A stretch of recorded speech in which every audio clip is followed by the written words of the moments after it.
Bismillahirrahmanirrahim. Bismillahirrahmanirrahim. Lecture number 23, Physics, chapter number 8. Start करें हम reflection of wave. Reflection of wave. Reflection of wave का मतलब आपके पास होते the bouncing back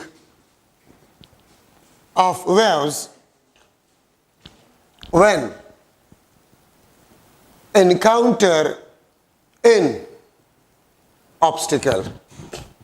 अगर एक वेव किसी ऑब्स्टिकल के साथ टकरा जाए और वो बाउंस बैक हो जाए तो बाउंसिंग बैक ऑफ वेव्स को हम कहते हैं रिफ्लेक्शन ऑफ वेव। और रिफ्लेक्शन ऑफ वेव प्रॉपर्टी तमाम वेव्स के लिए सेम होते हैं, कॉमन होते हैं। ठीक है, रिफ्लेक्शन ऑफ साउंड वेव्स, इसको हम इको कहते हैं।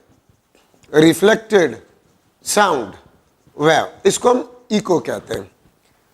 ठीक है, अगर आपके पास डिस्टेंस जो है, अगर डिस्टेंस 17 मीटर के बराबर हो या 17 मीटर से ज्यादा हो and time is greater than और इक्वल टू 0.1 सेकेंड, ठीक है, तो we can differentiate between original sound and echo. ठीक है, एंड अगर डी आपके पास 17 मीटर से कम हो और टाइम 0.1 सेकेंड से कम हो, सो वी कैन नॉट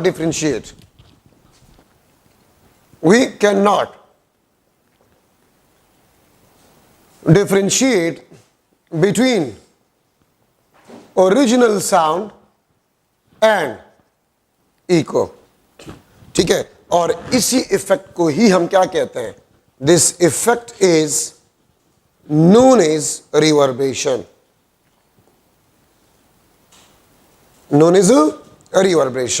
देखिए, अगर सोर्स और रिफ्लेक्टर के दरमियान कम से कम 17 मीटर डिस्टेंस हो या इससे ज्यादा हो, ठीक है, या time difference between the reflected sound and original sound अगर वो 0.1 सेकेंड से ज्यादा हो या कम से कम 0.1 सेकंड के बराबर हो, तो फिर आप इको और ओरिजिनल साउंड में फर्क कर सकते होंगे।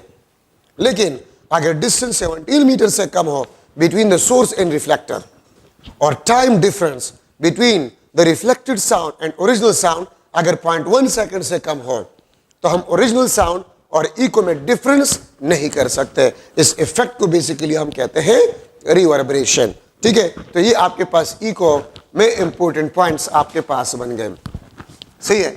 अच्छा, अब यहां पर हम डिस्कस करें when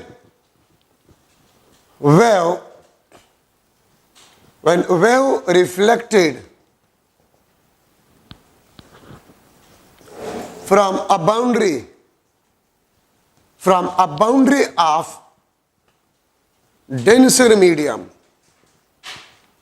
ठीक है, boundary of denser medium, then 180 degree या pi phase difference will be produces. ठीक है, 180 डिग्री या pi phase difference will be produces. एक बात याद रखिए, फेज डिफरेंस आपके पास होते हैं वो सिर्फ एक केस में होता है। ठीक है, और वो किस केस में आपके पास होता है? अगर एक वेव रेयर मीडियम में प्रोपेगेट कर रहा है। लेट्स सपोज ये आपके पास एयर है और एयर से, दिस इज एयर, ये आपके पास रेयर मीडियम है। ठीक है, ये आपके पास इंसिडेंट लाइट है, ये आपके पास ग्लास है और ग्लास आपके पास जो है दिस इज डेंसर, और ये आपके पास रिफ्लेक्टर है, this is a reflected wave. ये आपके 9th चैप्टर में भी यूज होगा। ये इंसिडेंट लाइट, ठीक है, एयर में जो कि रेयर मीडियम है, ग्लास जो कि डेंसर है। ठीक है, रेयर मीडियम में एक वेव आ रहा है और वो डेंसर मीडियम के बाउंड्री से रिफ्लेक्ट हो जाए, तो इस केस में आपके पास 180 डिग्री फेज डिफरेंस प्रोड्यूस होगा। और 180 डिग्री फेज डिफरेंस का मतलब ये होगा कि अगर ग्लास के साथ क्रस्ट इंटरेक्ट हो रहा है तो वो एज अ ट्रफ रिफ्लेक्ट होगा। अगर ग्लास के साथ ट्रफ इंटरेक्ट हो रहा है वो एज अ क्रस्ट रिफ्लेक्ट होगा। ठीक है, तो 180 डिग्री आपके पास फेज डिफरेंस प्रोड्यूस होगा between the incident and the reflected light. अगर इस वेव का कुछ पार्ट जो है वो ट्रांसमिट हो जाए या रिफ्रैक्टेड, ये ट्रांसमिटेड और इसको हम रिफ्रैक्टेड कहते हैं, तो आप ये बात याद रखें कि इंसिडेंट और रिफ्रैक्टेड के दरमियान 0 डिग्री फेज डिफरेंस होता है। इंसिडेंट, ट्रांसमिटेड या रिफ्रैक्टेड, इन दोनों का फेज सेम होता है, ठीक है, लेकिन इंसिडेंट और रिफ्लेक्टेड में 180 डिग्री फेज डिफरेंस होते हैं। तो इसका मतलब ये होगा कि रिफ्लेक्टेड और रिफ्रैक्टेड के दरमियान फेज डिफरेंस आपके पास जो है वो 180 डिग्री आपके पास होगा, ठीक है। और मैं अगर एक दूसरा मिसाल आपको दूं कि ये आपके पास एक वेव पल्स है, वो एज अ क्रस्ट जा रहा है, ठीक है, और ये आपके पास दीवार है, वॉल, ठीक है, ये क्रस्ट है, ये इंसिडेंट वॉल के साथ इंटरेक्ट हो रहा है और वॉल के साथ टकराने के बाद ये वापस रिफ्लेक्ट हो जाता है। ये आपके पास रिफ्लेक्टेड, तो वॉल आपके पास डेंसर है, स्ट्रिंग से, ठीक है। तो देखिए ये क्रस्ट जा रहा है, ये एज अ ट्रफ वापस आएगा, तो फेज डिफरेंस आपके पास कितना प्रोड्यूस हो गया? 180 डिग्री। तो एक बात आप हमेशा के लिए याद रखें, अगर वेव रेयर मीडियम में प्रोपेगेट कर रहा था और डेंसर मीडियम के बाउंड्री से वो रिफ्लेक्ट हो जाए, this is the only one condition where 180 degree phase difference will be produces, ठीक है। अगर रेयर मीडियम के बाउंड्री से रिफ्लेक्ट हो जाए, no phase change, denser medium के बाउंड्री, लेकिन डेंसर मीडियम का भी बाउंड्री, वो बाउंड्री जो कि रेयर और डेंसर को क्या करता है? सेपरेट करता है, वो बाउंड्री, तो फिर 180 डिग्री फेज डिफरेंस आपके पास प्रोड्यूस होगा। दूसरा एग्जांपल, रिंग के साथ हमने स्ट्रिंग अटैच किया हुआ है, ये आपके पास इंसिडेंट वेव और ये आपके पास रिंग है, ठीक है। तो इस रिंग से अगर ये रिफ्लेक्ट हो रहा है तो आपके पास क्या होगा? No phase change, phase change आपके पास नहीं होगा। अब इस केस में आप देख सकते हैं फेज डिफरेंस आपके पास है ये 0 डिग्री होगा। एमसीक्यूज में आपके पास आ सकता है, यहां पर स्ट्रिंग दीवार के साथ फिक्स है 180 डिग्री फेज डिफरेंस, वहां पर रिंग के साथ अटैच है स्ट्रिंग, तो रिफ्लेक्टेड वेव में कोई फेज चेंज नहीं आएगा, फेज डिफरेंस क्या होगा? 0, इसमें फेज डिफरेंस 180, ठीक है। तो सिर्फ आपके पास एक केस है कि जिसमें रिफ्लेक्टेड वेव जो है उसमें 180 डिग्री फेज डिफरेंस आपके पास प्रोड्यूस हो जाता है। रेयर मीडियम में वेव प्रोपेगेट करे और डेंसर मीडियम के बाउंड्री से वो रिफ्लेक्ट हो जाए, 180 degree phase difference will be produces, ये बात आप याद रखें, ठीक है। अच्छा, अब यहां पर हम ले रहे हैं स्टैंडिंग और स्टेशनरी वेव्स, स्टैंडिंग और स्टेशनरी वेव्स। याद रखिए हमारे पास 2 किस्म के वेव्स होते हैं, हमारे पास 2 किस्म के वेव्स हैं, प्रोग्रेसिव वेव्स। प्रोग्रेसिव वेव्स आपके पास वो वेव्स होते हैं जो कि एनर्जी को ट्रांसफर कर सके, ठीक है। मैं यहां पर लिख लेता हूं, वेव्स आपके पास 2 किस्म के हैं, प्रोग्रेसिव वेव्स और दूसरा आपके पास स्टैंडिंग और स्टेशनरी वेव्स। प्रोग्रेसिव वेव्स और दूसरा आपके पास क्या है? स्टैंडिंग और स्टेशनरी वेव्स। प्रोग्रेसिव वेव आपके पास जो है इट कैन ट्रांसफर एनर्जी, ये एनर्जी को ट्रांसफर कर सकता है। For example transverse and longitudinal waves, वो आपके पास प्रोग्रेसिव वेव्स होते हैं, ठीक है। No single point is a stationary, no single point is stationary, कोई भी सिंगल पॉइंट आपके पास प्रोग्रेसिव वेव में स्टेशनरी या रेस्ट में नहीं होता, तमाम पार्टिकल्स मोशन करते हैं, ठीक है। लेकिन स्टैंडिंग वेव्स आपके पास जो है it can not transfer energy, it can not transfer energy, ठीक है, and it has stationary points. इसमें आपके पास कुछ पॉइंट्स होते हैं जिसको हम स्टेशनरी कहते हैं, ठीक है। तो ये 2 आपके पास मेन डिफरेंसेस है आपके पास प्रोग्रेसिव वेव्स में और स्टैंडिंग वेव्स। स्टैंडिंग वेव्स क्या है? ये भी आपके पास इंटरफेरेंस है। Two similar waves propagating in opposite direction. Propagating in opposite direction. Two similar waves propagating in opposite direction when superposed. When superposed, they form standing or stationary waves. इसको हम standing या स्टेशनरी वेव्स कहते हैं। दो similar waves opposite direction में अगर propagate होते हैं और वो सुपरपोज हो जाए तो ये आपके पास स्टैंडिंग या स्टेशनरी वेव्स बनाएंगे। याद रखिए, the frequency of standing wave will be equal to the frequency of wave with superpose.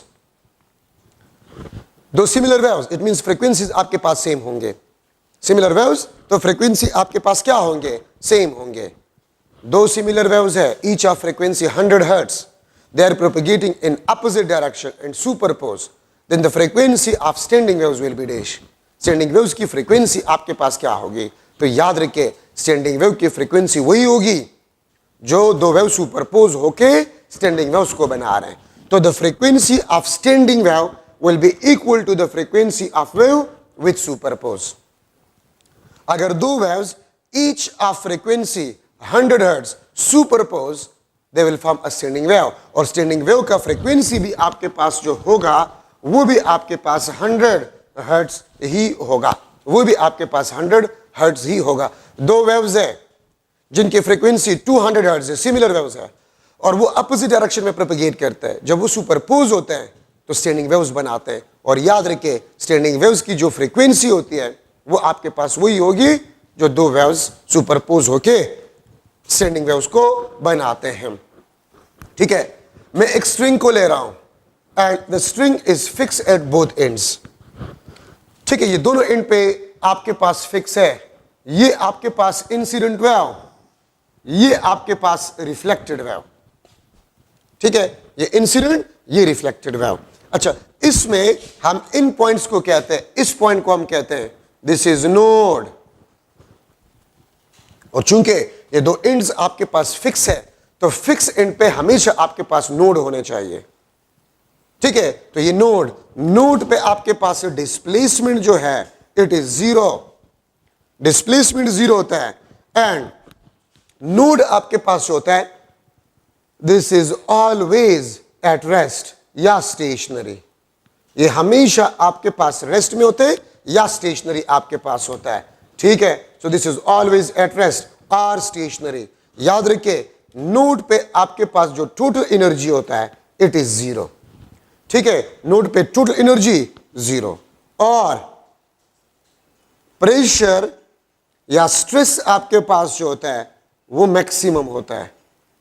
ठीक है, प्रेशर और स्ट्रेस आपके पास जो होता है ये मैक्सिमम होता है नोड पे। नोड पे डिस्प्लेसमेंट आपके पास जीरो।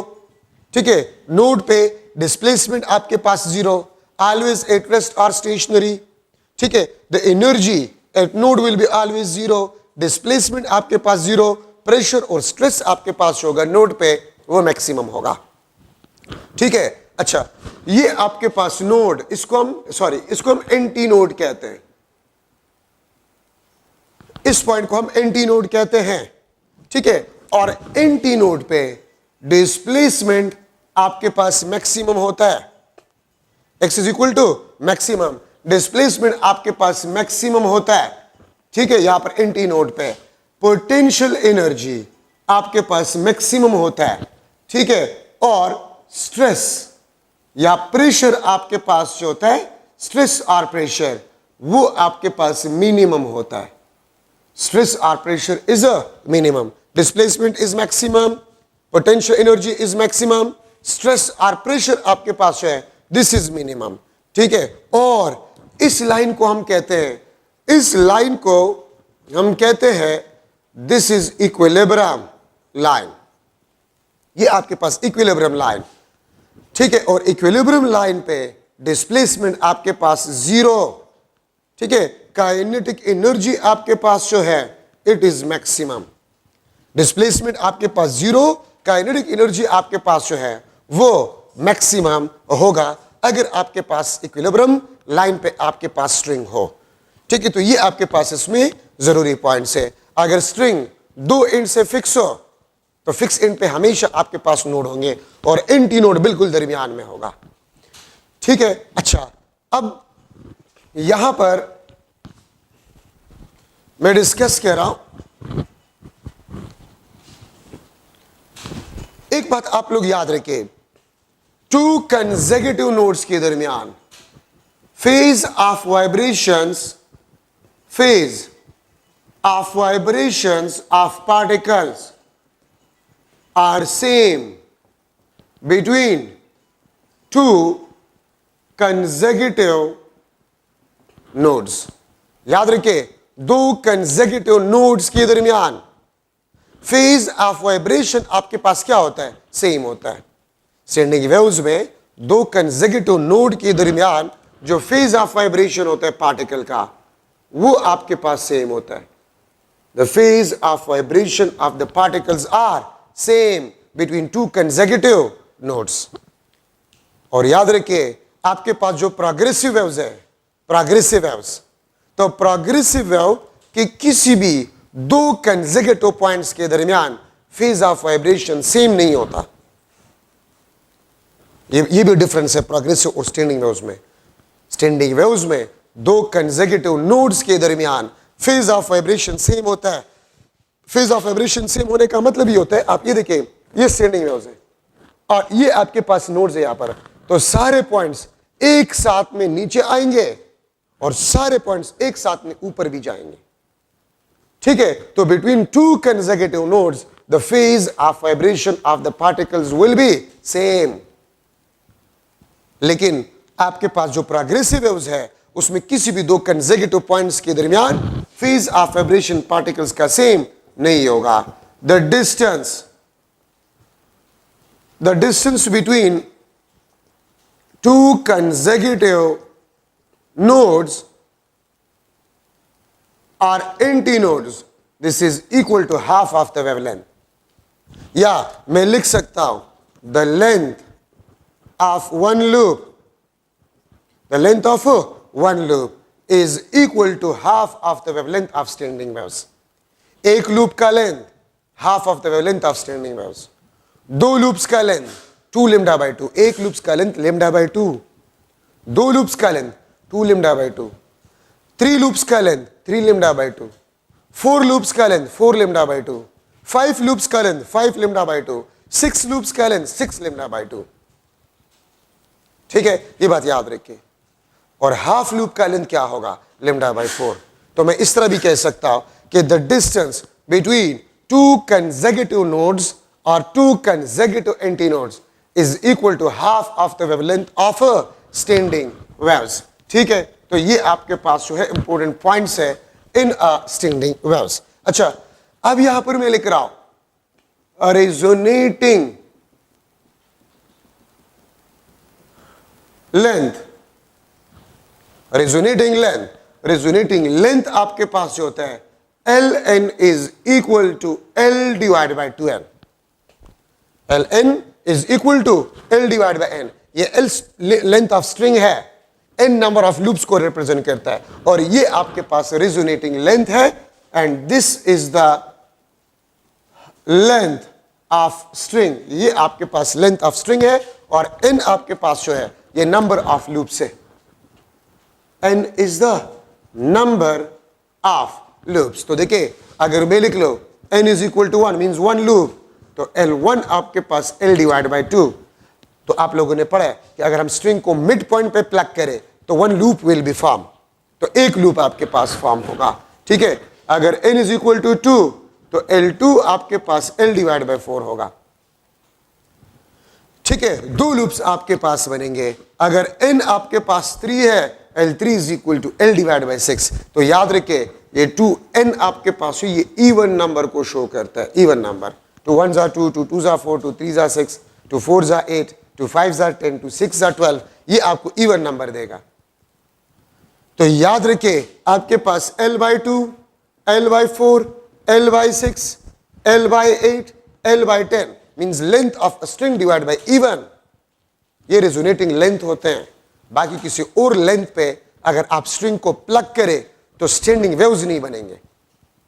अगर आप L/2 पे मीन्स मिड पॉइंट पे आप एक स्ट्रिंग को एक एंड से L/4 डिस्टेंस पे, एक एंड से L/4 तो दूसरे एंड से 3L/4, अगर एक एंड से L/8 तो दूसरे एंड से 7L/8, अगर एक एंड से L/16 तो दूसरे से 15L/16 लेंथ अगर आप प्लग करें तो आपके पास स्ट्रिंग रेजोनेट होगा और उसमें आपके पास वेव्स बनेंगे। ठीक है, अब अगर मैं एक MCQ बना लूं कि L is equal to 20 metre, centimetre में चले लिख लूंगा, L is equal to 20 centimetre. ठीक है, if we plug L is equal 20 centimetre of string fixed at both ends, दोनों एंड्स पे अगर आपके पास ये फिक्स हो, and if we plug string at 1 centimeter from one end and 19 centimeter from other end,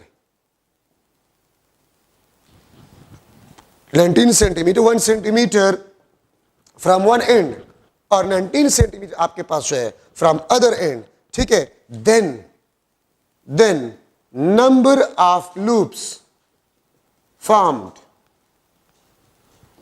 will be dash, number of loops आपके पास कितने form होंगे।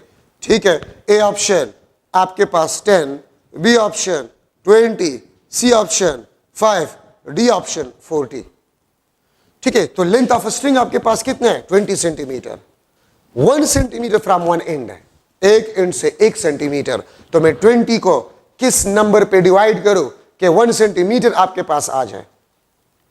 मैं 20 सेंटीमीटर को किस नंबर पे डिवाइड करूं कि 1 सेंटीमीटर आपके पास आ जाए, तो 20 पे, ये आपके पास L डिवाइड बाय 20 बना, और इस 20 को आप हाफ करें तो 10 नंबर ऑफ लूप्स आपके पास बनेंगे। मैं 20 को किस नंबर पे डिवाइड करूं कि 1 सेंटीमीटर आ जाए 20 पे, तो नीचे जो इवन नंबर होते हैं उसको हाफ करें, उतने नंबर ऑफ लूप्स आपके पास बनेंगे, उतने नंबर ऑफ लूप्स आपके पास बनेंगे। ठीक है, तो ये आपके पास एक मॉडल MCQ है, नंबर ऑफ लूप्स आपके पास कितने बनेंगे। ठीक है, तो ये आपके पास तरीका है। टोटल लेंथ कितने स्ट्रिंग का, कहां पर मैंने प्लग किया है 1 सेंटीमीटर पे, तो मैं टोटल लेंथ को किस नंबर पे डिवाइड कर जाऊं कि आपके पास आ जाए रेजोनेटिंग लेंथ। ठीक है, तो आपके पास नंबर ऑफ लूप्स क्या होंगे, वो आपके पास आ जाएंगे। ठीक है, अच्छा, तो ये आपके पास रेजोनेटिंग लेंथ। अब यहां पर मैं लिख रहा हूं if you plug string at L divide by 2 means mid point, so N आपके पास क्या होगा, 1 लूप आपके पास बनेगा, एक लूप आपके पास बनेगा।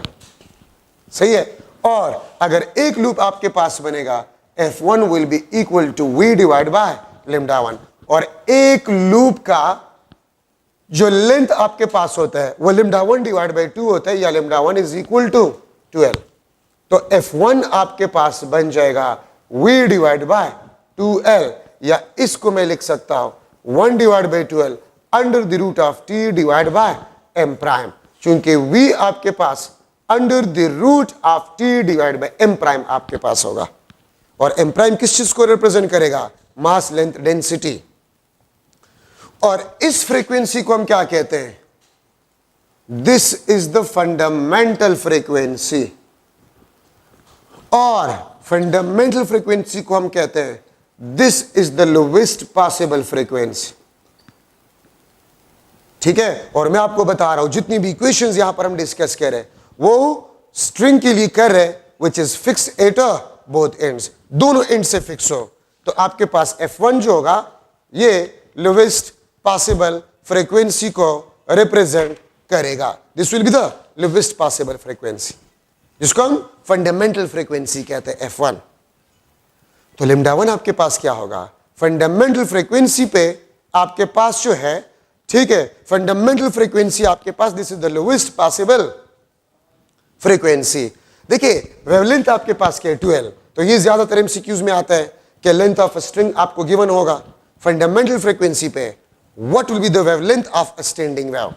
तो आप लेंथ ऑफ अ स्ट्रिंग को 2 के साथ मल्टीप्लाई करें, फंडामेंटल फ्रीक्वेंसी पे आपके पास वेवलेंथ आ जाएगा। ठीक है, तो लिम्डा 1 इज इक्वल टू 12 और ये आपके पास फंडामेंटल फ्रीक्वेंसी है 1 divide by 12 under the root of T divide by M prime, या वी को मैं लिख सकता हूं is equal to under the root of T divide by M prime. T is the tension, M prime is the mass length density.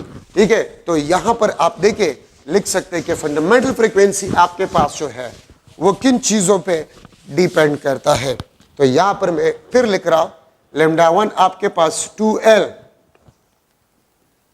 F1 is equal to 1 divided by 12 under the root of T divide by M prime. और यहां से मैं लिख सकता हूं कि fundamental frequency inversely proportional to the length of a string. Fundamental frequency is directly proportional to the square root of tension, और fundamental frequency this is inversely proportional to the mass length density. अगर आप string के length को half कर जाए fundamental frequency will be double, अगर आप length को डबल कर जाए तो fundamental frequency will be half. अगर आप स्ट्रिंग में टेंशन को डबल कर जाए तो fundamental frequency under root 2 time increase, और अगर आप मास लेंथ डेंसिटी को डबल कर जाए तो फंडामेंटल फ्रीक्वेंसी आपके पास अंडर रूट 2 टाइम डिक्रीज होगा। ठीक है, तो ये आपके पास फर्स्ट रेजोनेंस पे कंडीशन आपके पास है। At second resonance L2 is equal to L divide by 4। Loops कितने बनेंगे? 2 लूप्स आपके पास बनेंगे, और 2 लूप्स का जो लेंथ आपके पास होता है वो 2 इंटू लेम्डा 2 डिवाइड बाय 2, या मैं इसको इस तरह भी लिख सकता हूं lambda 2 is equal to 2L divide by 2। वहां पर वेवलेंथ 2L था, यहां पर 2L divide by 2 means half है। तो याद रखिए आपके पास लेम्डा 2 जो है वो लेम्डा 1 का हाफ है। सेकंड रेजोनेंस पे जो वेवलेंथ आपके पास होता है वो फर्स्ट रेजोनेंस के वेवलेंथ का हाफ आपके पास होता है। 2 लूप्स आपके पास बनेंगे, तो F2 V divide by lambda 2 V divide by L 1 divide by L under the root of T divide by M prime, या इसको मैं लिख सकता हूं 2 into 1 divide by 12 under the root of T M prime, या इसको मैं लिख सकता हूं 2F1। देखिए पहले एक लूप बन रहा था, फ्रीक्वेंसी F1 था, अब 2 लूप्स बन रहे हैं तो फ्रीक्वेंसी डबल हो जाएगा। 2 लूप्स बन रहे तो फ्रीक्वेंसी आपके पास है वो डबल हो जाएगा। क्यों? पहले एक लूप था, अब 2 लूप है तो frequency will be double. Wavelength आपके पास क्या होगा? हाफ। तो देखिए wavelength half, frequency double, but speed will be remain same. Speed आपके पास होगा it will be remain same. ठीक है, इसी तरह अगर मैं थर्ड रेजोनेंस पे लूं, थर्ड रेजोनेंस पे आपके पास F3 जो होगा वो 3F1 होगा, एंड लेम्डा 3 आपके पास 2L डिवाइड बाय 3 आपके पास होगा। तो मैं अगर इसको जनरलाइज्ड करूं, generalised Fn is equal to NF1 और wavelength of a standing wave this is equal to 2L divide by N। सही है, तो इसका मतलब आपके पास ये होता है कि frequency is a quantized, frequency is a quantized, और फ्रीक्वेंसी नंबर ऑफ लूप्स के डायरेक्टली प्रोपोर्शनल है, और वेवलेंथ आपके पास नंबर ऑफ लूप्स के इनवर्सली प्रोपोर्शनल है। अगर नंबर ऑफ लूप्स बढ़ते हैं तो स्टैंडिंग वेव्स का फ्रीक्वेंसी बढ़ेगा, अगर नंबर ऑफ लूप्स कम होते हैं तो फ्रीक्वेंसी कम होगा। ठीक है, और अगर नंबर ऑफ लूप्स बढ़ता है तो वेवलेंथ कम होगा, अगर नंबर ऑफ लूप्स जो है वो कम होते हैं वेवलेंथ आपके पास बढ़ेगा। ठीक है, तो ये आपके पास फ्रीक्वेंसी, लेकिन स्पीड पे कुछ भी फर्क नहीं पड़ेगा। याद रखिए अगर आपके पास number of loops n time increase हो रहा है तो फ्रीक्वेंसी n टाइम इंक्रीज होगा, वेवलेंथ n टाइम डिक्रीज होगा, लेकिन speed of a string wave, string में जो वेव का स्पीड है it will be remains constant, उस पर कुछ भी फर्क नहीं पड़ेगा। क्यों?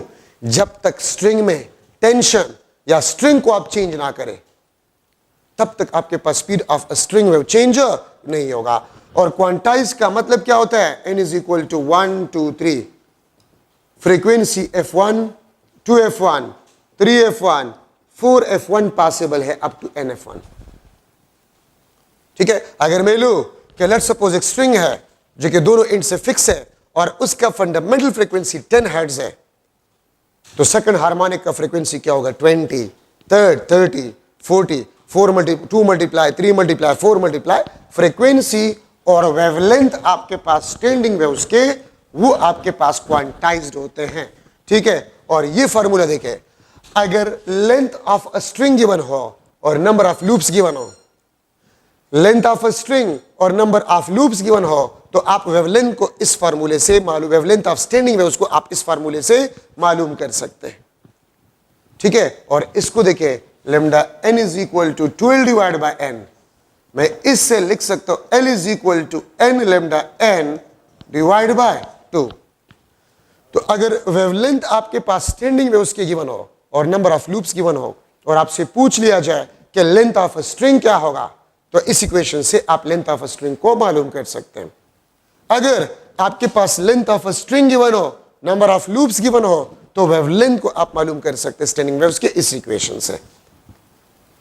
तो frequency and wavelength of standing waves is a quantised, it means they are discrete in nature.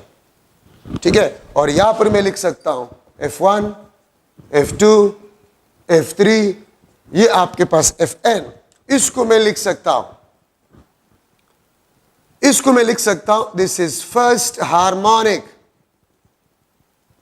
इसको मैं लिख सकता हूं फर्स्ट हार्मोनिक, या इसको हम लिखते हैं जीरो ओवरटोन, इसको हम लिखते हैं दिस इज सेकंड हार्मोनिक, और ये आपके पास फर्स्ट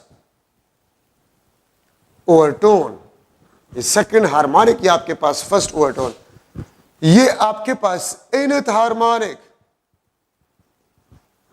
या ये आपके पास n-1 ओवरटोन। ठीक है, और याद रखिए number of harmonic is equal to number of overtone plus 1। अगर मैं पूछूं आपसे 9th ओवरटोन है तो कौन सा हार्मोनिक होगा? अगर 9th ओवरटोन है तो 9 + 1 10th हार्मोनिक होगा। ठीक है, number of overtone is equal to number of harmonic -1। अगर हार्मोनिक गिवन है और आपसे नंबर ऑफ ओवरटोन के बारे में पूछा गया है, तो इस इक्वेशन से आप नंबर ऑफ ओवरटोन को मालूम कर सकते हैं। ठीक है, और दूसरी बात आप ये भी याद रखें कि आपके पास अगर एक स्ट्रिंग फिक्स हो दो एंड्स है, तो फिर आपके पास जो नोड होंगे it will be equal to anti node plus 1। आप ये देखिए ना, मैं फर्स्ट रेजोनेंस पे ले रहा हूं, फर्स्ट रेजोनेंस पे एंटी नोड कितने? 1, और नोड कितने? 2, तो एंटी नोड 1, 1 + 1 2। अगर एक एंटी नोड है तो 2 आपके पास नोड्स होंगे, तो number of node is equal to anti node plus 1। ठीक है, ये बात आप लोग याद रखें। लेकिन मैं फिर बता रहा हूं, ये उस स्ट्रिंग के लिए है जो कि दो एंड से फिक्स हो, दो एंड से आपके पास क्या हो? फिक्स हो। अब मैं एक MCQ लिख रहा हूं, the frequency of 7th overtone is 64 hertz. The frequency of 7th overtone is 64 hertz. Then fundamental frequency of string fixed at both ends will be dash. ठीक है, ए ऑप्शन आपके पास जो है 16 हर्ट्ज, 8 हर्ट्ज, सी आपके पास 4 हर्ट्ज और D आपके पास 1 hertz. तो देखिए आपके पास क्या है, ये 7th ओवरटोन है, तो अगर ये 7th ओवरटोन है तो कौन सा हार्मोनिक होगा? 8 हार्मोनिक, 8 हार्मोनिक, तो F8 is equal to 8 times of F1, और F1 क्या होगा? F8 डिवाइड बाय 8, तो F8 क्या है? 64 हर्ट्ज। तो 64 हर्ट्ज को आप 8 पे डिवाइड करें तो आपके पास 8 हर्ट्ज फंडामेंटल फ्रीक्वेंसी आपके पास आ जाएगा। ठीक है, अगर मैं आपसे ये पूछूं कि MCQ, the length of string fixed at both ends is, the length of string fixed at both ends is 4 meter. The length of string fixed at both ends is a 4 meter. If 10 loops form, then wavelength of standing wave will be dash. wavelength of standing wave आपके पास जो है क्या होगा?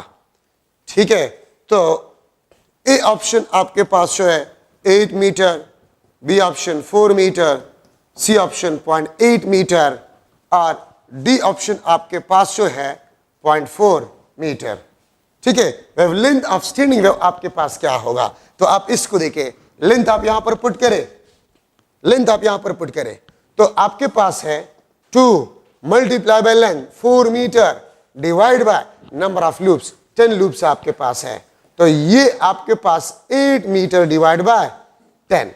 ठीक है, तो ये आपके पास 0.8 मीटर बन जाएगा। So these are some model MCQs, ठीक है, इन अ स्टैंडिंग और स्टेशनरी वेव्स।